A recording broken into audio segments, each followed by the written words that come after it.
Les altruistes de Andrew Ridker. Le feu s'acharnait contre la famille Alter. Une série d'embrasements avait ponctué tout l'automne, une de ces suites d'incidents sans lien entre eux et qui ne prennent un aspect prémonitoire qu'avec le recul.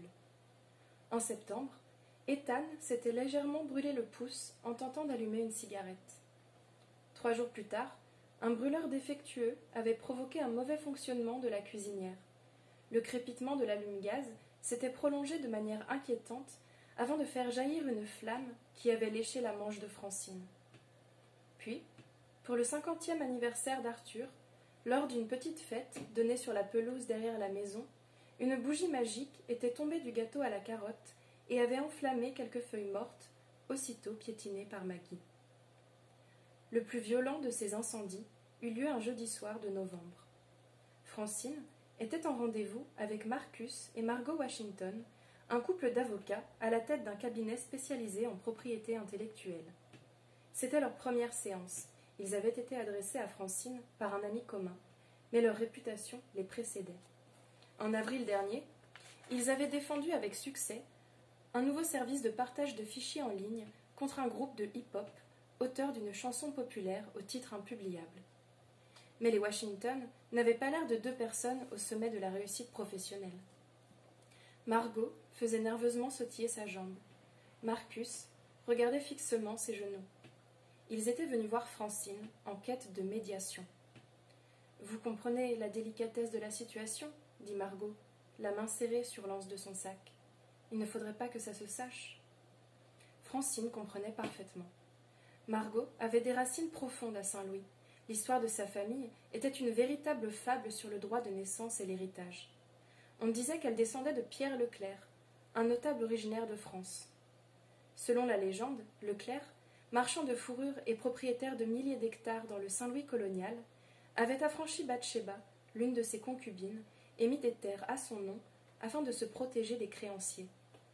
Mais Bathsheba avait revendu ses terres et attaqué Leclerc en justice, inspirant des générations de procès autour de son patrimoine. Depuis des années, les descendants des Leclerc se faisaient la guerre, personnages flamboyants au premier plan de l'aristocratie locale.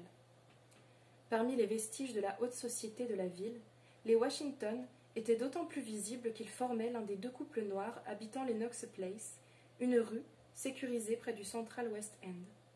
Bien sûr, acquiesça Francine. Margot parcourut la pièce du regard. « Vous recevez toujours vos patients chez vous ?»« Depuis notre emménagement ici, oui. Ça fait 4 ans maintenant. »« 4 ans ?» dit Margot. Puis elle le répéta. 4 ans, en mesurant le poids de cette durée. Avant qu'Arthur n'amène la famille là depuis Boston, la pièce où était aujourd'hui installé le cabinet de Francine avait été une véranda, une extension de l'extrémité ouest de la maison.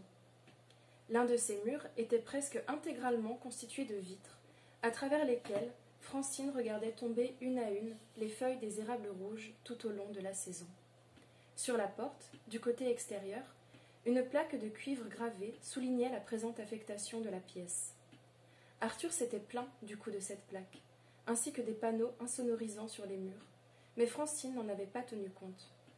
Elle comprenait l'importance de la discrétion et d'afficher une apparence solide. Ce cabinet à domicile était une sorte de consolation, la condition essentielle à son accord de déménager. Ayant renoncé à un poste bien rémunéré dans une clinique privée de Newton, elle avait besoin d'un lieu où faire avancer sa carrière. D'ailleurs, bien que contrainte d'exercer chez elle, dans cette petite pièce, elle commençait à être connue dans la périphérie de Saint-Louis, à University City, Clayton et Ladue. Pour l'instant, personne ne s'est plaint, ajouta-t-elle. Margot hocha la tête d'un air décidé et posa son sac à côté d'elle. « Bon, dit-elle, je vais commencer. » Elle se recula sur le canapé et redressa les épaules. « Pour tout vous dire, c'est le principe, n'est-ce pas? Mon mari montre depuis quelque temps une certaine tendance pour une activité, une pratique, à laquelle je refuse de participer et qui menace de détruire notre couple. »« J'aimerais l'entendre de la bouche de Marcus, » dit Francine. « Marcus, vous voulez bien aborder le sujet avec moi ?» Marcus perdit son regard dans la lumière orangée du soir qui entrait par les vitres. « Il ne vous dira rien. »« Marcus » réessaya Francine. « Il refuse d'en parler, » expliqua Margot. « Mais il faut faire quelque chose. » Puis, après un temps, « Voilà, mon mari aime se déguiser. Il trouve ça érotique. » Francine se tourna à nouveau vers Marcus, mais il resta silencieux. Elle se mordit l'intérieur de la joue. « Bon, dit-elle, Marcus, ça nous aiderait beaucoup si vous vous exprimiez. Il dit qu'il aime la sensation, le confinement, que le caoutchouc est comme une seconde peau. » « Le caoutchouc ? Oui, enfin le latex. Il aime porter une combinaison et faire comme s'il était un animal domestique. » « Bon, d'accord. » Francine remua dans son fauteuil. Marcus aime donc se déguiser en chien. « Oh, pas forcément en chien, en animal domestique. Parfois c'est un chien, parfois un chat, parfois un hamster, ce qui est ridicule, car les hamsters vivent dans des cages et courent sur des roues, alors que Marcus est un avocat réputé qui a un cabinet à diriger. » Margot plongea la tête dans son sac et y farfouilla, avant d'en sortir un masque noir d'où tombaient 2 longues oreilles. « Mets-le, » ordonna-t-elle. « Ce n'est pas nécessaire, » dit Francine. « Oh, il aime tellement ça, il peut bien vous montrer de quoi il a l'air. Mets-le, Marcus. » Avant que Francine ne puisse intervenir, Marcus avait déjà le masque en main. Elle le regarda l'enfiler avec empressement et l'ajuster afin d'aligner ses yeux avec les trous prévus. « Vous voyez à quoi je suis confrontée ?» Francine acquiesça. Elle commençait à se faire une idée de la situation.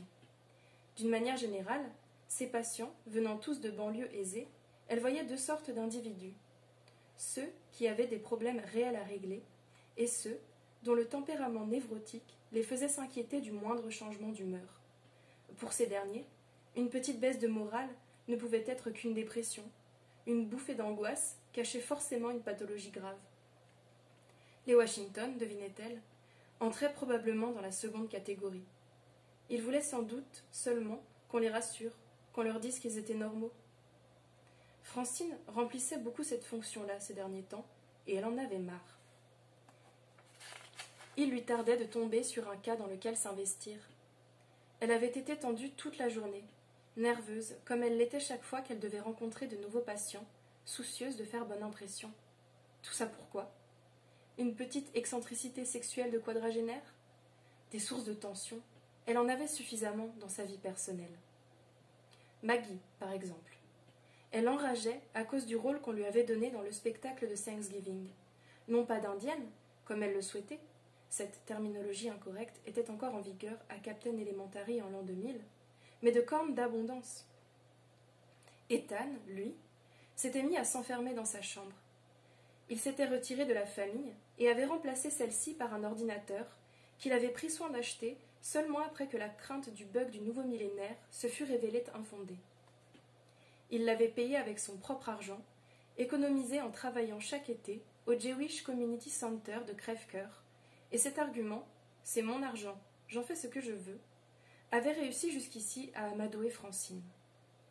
Enfin, pour couronner le tout, plus tôt cette semaine-là, l'université avait rejeté la demande d'Arthur qu'on envisage de lui donner un poste avec possibilité de titularisation. Il était professeur invité au département d'ingénierie depuis maintenant 4 ans, statut dont la précarité n'affectait en rien son comportement. Il donnait plus de cours qu'aucun de ses collègues, siégeait dans d'innombrables comités et, plus grave, avec peut-être un peu trop de hâte, avait contracté un gros emprunt pour acheter cette maison. Malgré tout cela, Sahil Gupta, le doyen de sa faculté, l'avait informé que rien ne pouvait être fait avant que les problèmes de budget ne soient résolus. Depuis quelques jours, Arthur déambulait d'une pièce à l'autre en jurant entre ses dents et en répétant régulièrement, comme un mantra, « Les problèmes de budget ne se résolvent pas tout seuls. » Sous son masque, Marcus intervint. « Vous sentez ? Oh, ne change pas de sujet, le rabroua Margot. Non, non. Marcus renifla à travers les trous de son museau de latex. Il y a quelque chose qui brûle ? Docteur Alter, il essaie de s'esquiver, vous voyez bien. Francine pencha la tête sur le côté. Il a raison, moi aussi je le sens. À l'intérieur de la pièce, l'air était devenu gris. Allez, dit-elle, tout le monde dehors. Francine et les Washington sortirent dans le couloir où ils trouvèrent Arthur, Ethan et Maggie. Bientôt, les deux familles se tinrent en demi-cercle dans l'allée, sous un ciel qui s'empourprait rapidement. Le hurlement onduleux des sirènes résonnait quelque part derrière les murs de Chouteau Place. « C'est qui » demanda Maggie en désignant Marcus du doigt. Les yeux de Margot se rétrécirent. « Retire ce masque, tu fais peur à la petite. »« J'ai pas peur. » Les sirènes se rapprochaient. Arthur commença à marcher de long en large. « Qu'est-ce que vous avez fait » dit-il, sans s'adresser à personne en particulier. « Rien, » répondit aussitôt Ethan. « Je faisais rien du tout. »« Moi, je répétais mon texte, » dit Maggie. « Je croyais que t'étais une corne d'abondance, » dit Arthur. Le pâté de maison s'illumina de lumières clignotantes. Un camion de pompiers s'arrêta derrière eux. « Les cornes d'abondance ne parlent pas, » grommela Arthur, en filant s'entretenir avec les hommes qui descendaient du camion. « Je parle, » protesta Maggie. « J'ai du texte. »« Il sait, » tenta de la calmer Francine. « Il sait. » Lynn Germain, qui habitait la maison de style craftsman voisine, sortit de chez elle d'un pas hésitant. « Ça va » lança-t-elle, obligeante, sous son auvent. « Il y a quelque chose qui brûle ?» Francine la renvoya de la main. « Tout va bien, Lynn. » Ses joues rougissaient à chaque minute qui passait. Voir sa vie exposée ainsi lui était insupportable. Margot demanda à Marcus d'aller l'attendre dans la voiture. Il soupira et s'éloigna en traînant les pieds. Margot fixa son regard sur son mari, puis sur Arthur. Elle se tourna vers Francine. « Alors, dit-elle, avec un signe de tête en direction du camion de pompiers, vous êtes mariés depuis combien de temps, vous ?» Avant que Francine n'ait le temps de répondre, Arthur était de retour à côté d'elle. 3 des pompiers entraient déjà dans la maison. 2 autres déroulèrent un long tuyau et se dirigèrent vers la bouche d'incendie devant chez les Germaine. Francine eut un coup au cœur en les voyant s'engouffrer chez elle. « Qu'est-ce que vous avez fait » répéta Arthur. Se rongeant les ongles, il se retourna vers le camion, puis, revenu face à la maison, « Il faut que j'aille avec eux. »« Laisse-les faire leur travail, » dit Francine. « Ils ne connaissent pas les lieux, ils ne sauront pas comment trier nos objets de valeur. »« Ils ne vont rien trier du tout, ils vont éteindre le feu. »« Oh, regardez » s'exclama Margot. « Il y a de la fumée qui s'échappe par la fenêtre. » Arthur s'élança vers la maison. Francine bondit et le saisit par le col. Sa poigne était ferme, il n'alla pas plus loin. Elle avait l'habitude. « C'est mon lot », songea-t-elle, tout en le retenant, honteuse de se donner ainsi en spectacle devant Margot, honteuse de devoir empêcher physiquement Arthur de courir vers une mort certaine, tandis que sa vie à elle partait en flammes sous ses yeux.